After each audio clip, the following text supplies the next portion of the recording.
August 20th, 1672, The Hague, the Netherlands. Two brothers are about to die in the most horrific way imaginable. Within hours, a mob will tear them apart. Their bodies will be mutilated, hung from a gibbet, and according to eyewitness accounts, parts of them will be eaten by the crowd. These weren't criminals. These were two of the most powerful men in the Netherlands. One was essentially the prime minister. The other was a decorated naval hero. And what happened to them that day changed Dutch history forever. This is a story about how the Dutch murdered, and according to multiple sources, literally ate its own government.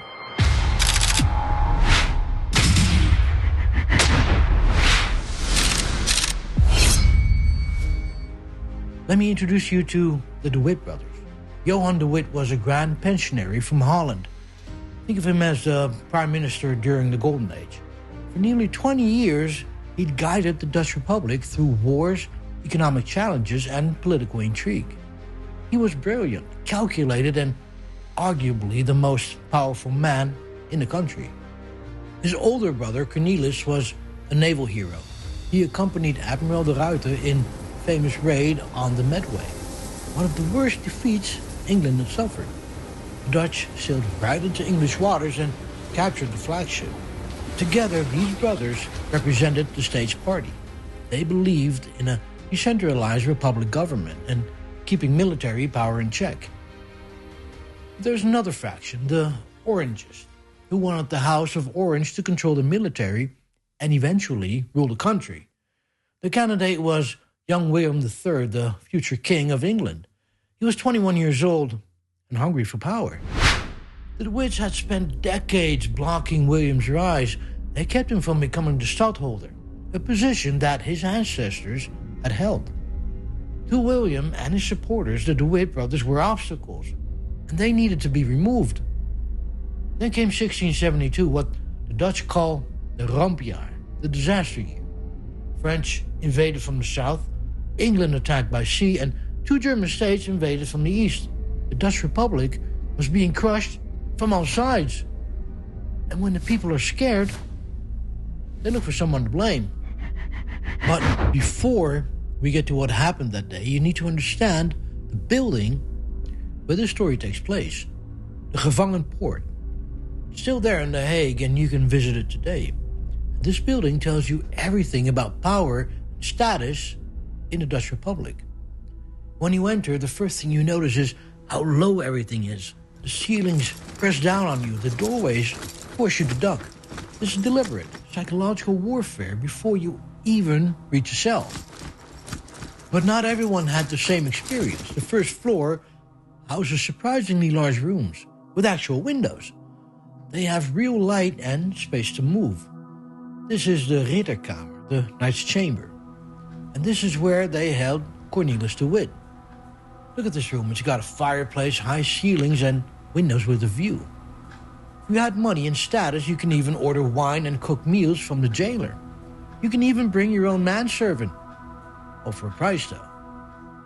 This isn't a cell. It's closer to house arrest for the elite. The irony is almost obscene. Cornelis de Witt, who was accused of treason and plotting to kill the Prince of Orange, gets luxury accommodations while he awaits his fate. Meanwhile, down in the lower levels, the cells are tiny, barely enough room to lie down. Ceilings so low you can't stand up straight. If you were a commoner, this was your fate, hunched over in the dark. But it was still way, way better than the floor beneath that. That was the cellar, the torture chambers. There, on prominent display, stood the rack, the strappado, and the thumbscrews. This is where they bring prisoners to get them to confess.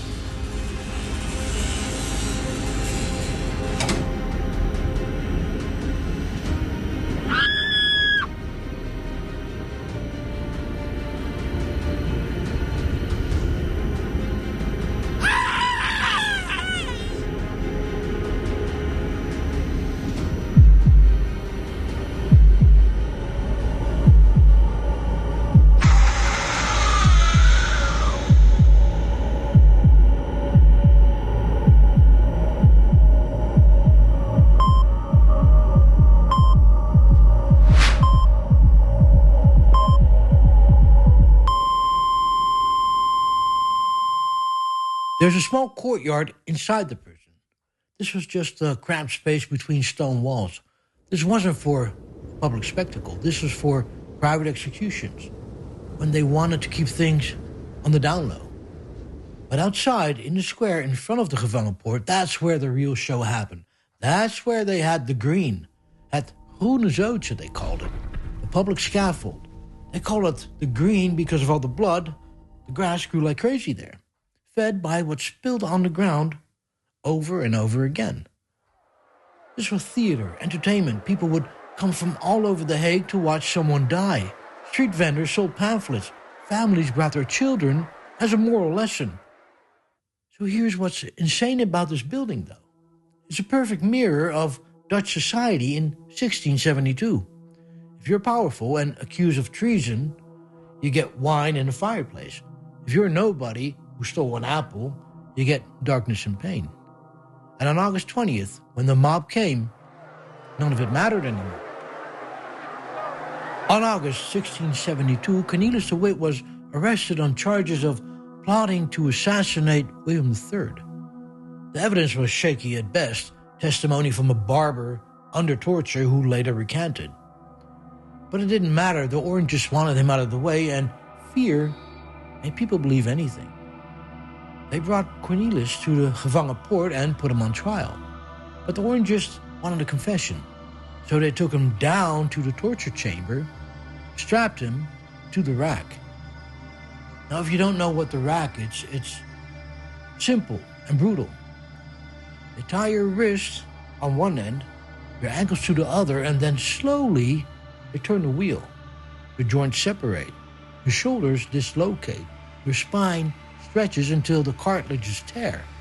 The pain is so intense that most people confess to anything within minutes. But Cornelis de Witt lasted through the whole session and refused to confess. Even when the executioner finally said enough, Cornelis wouldn't give them what they wanted. Think about that.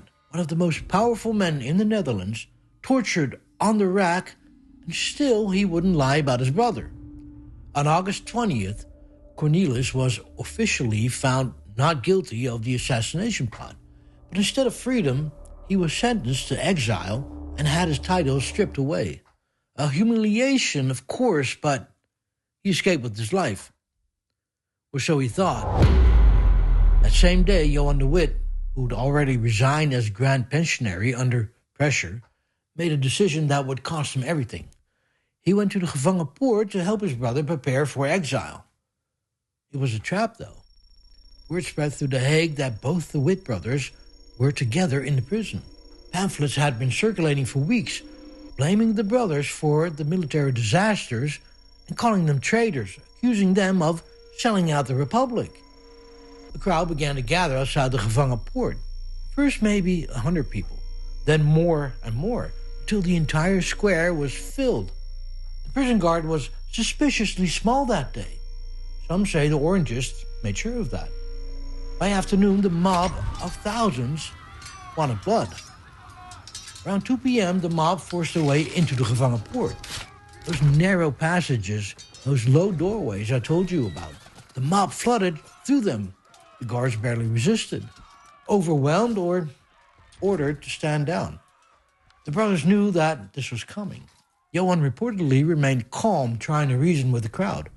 Cornelis, already weakened from torture, could barely stand. It didn't matter. What happened next was savage, even by 17th century standards. The mob dragged both brothers outside into the square where the green stood. They beat them with clubs, fists, anything they could grab. When the brothers fell, the mob kept hitting them. Then the shooting started. Multiple people in the crowd had pistols. They fired repeatedly into the brothers' bodies at point-blank range. But the mob wasn't done. They stripped the bodies naked and mutilated them. Fingers were cut and their faces were destroyed beyond recognition. And then, according to eyewitness accounts collected in contemporary books like Gedenkwürdige Stukken, published just a few years after the murder, some people in the crowd began cutting pieces of flesh from the bodies. And some ate them. Dutch ate their own government. Now, this isn't in all the historical records. Some accounts describe the cannibalism in detail. Others don't mention it at all. But the claims come from people who were there, documented within the years of it happening. Okay, here's what we know for absolute certain. The bodies were brutally mutilated. Body parts were cut off as souvenirs. You can still see Johan's tongue and Cornelis' finger today, preserved in a glass coffin at the Hague Historisch Museum in The Hague.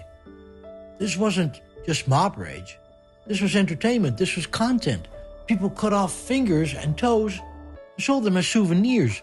Parts were preserved in turpentine. Body parts ended up displayed in pubs across The Hague, where people would pay to come look at them. Think about that. Someone had a piece of the De Witt brothers on their mantelpiece and charged admission. A medieval museum of horrors, as if it could get any worse. True crime was entertainment. We like to think we're more civilized now, but go on YouTube right now and search for true crime. Millions of videos, billions of views. People making entire careers out of dissecting murders, analyzing crime scenes, speculating about motives. We don't display body parts in pubs anymore. We display crime scene photos on our phones. We don't charge admission to see severed fingers. We monetize episodes about serial killers. The technology changed, but the appetite didn't. The bodies were then hung upside down from a public gibbet right there in the square in front of the Gevangenpoort. A gruesome display left for all of The Hague to see. Contemporary accounts describe people celebrating in the streets. Street vendors sold pamphlets glorifying the murders. Artists made engravings of the scene that sold across Europe. The two most powerful men in the Netherlands, brothers who'd guided the Republic through the Golden Age, torn apart by a mob and left hanging like common criminals. Within weeks, Willem III became stadtholder with near absolute power. The Republican system that the De Witts had defended was effectively over. The House of Orange, till this day, represents the kingdom and dominate Dutch politics. No one was ever prosecuted for the murders. No investigation was conducted. The mob simply got away with it. But here's the question that nobody wants to ask. Was this really a spontaneous mob? I don't buy it. Thousands of people don't just spontaneously decide to commit this level of violence. Mobs don't work that way. Someone wanted the De Witt brothers dead. Someone made sure the guard was light that day. Someone had been priming the population with those pamphlets for weeks. Suspicion points directly at Willem III and his Orangist supporters. But nothing was ever proven. No evidence was ever found. Or rather, nobody ever looked for it. Follow the power, follow the money. Who benefited? Willem III became stadtholder, then King of England. The Orangists won total control. And the two men that stood in their way were erased in the most horrific way possible. Today you can visit the Gevangenpoort in The Hague. I have. It's a museum now, and you can walk through the same corridors where the brothers spent their final hours. You can stand in that courtyard. You can see the Ridderkamer where Cornelis was held in luxury before a mob tore him apart. The building remembers what happened that August day in 1672. Stone doesn't forget. There's even a statue of Johan de Witt now standing near where he was murdered. His finger points to the exact spot where he and his brother were hung from the gibbet. The Dutch eventually came to see the De Witt brothers as martyrs, victims of political manipulation and mob violence. But for a long time, they were just content, entertainment, a gruesome spectacle that people paid money to see. And that's the eerie truth about the story. It's not really about Dutch history. It's about human nature, about how easily we can be manipulated into violence when we're scared. about how quickly entertainment can turn into horror, about how power always finds a way to eliminate threats. The De Witt brothers weren't eaten because people were starving. They were eaten because someone convinced the mob that these men were evil and they deserved it. I think that's the scary part. Thanks for watching. I'm Henry, and this was What Now?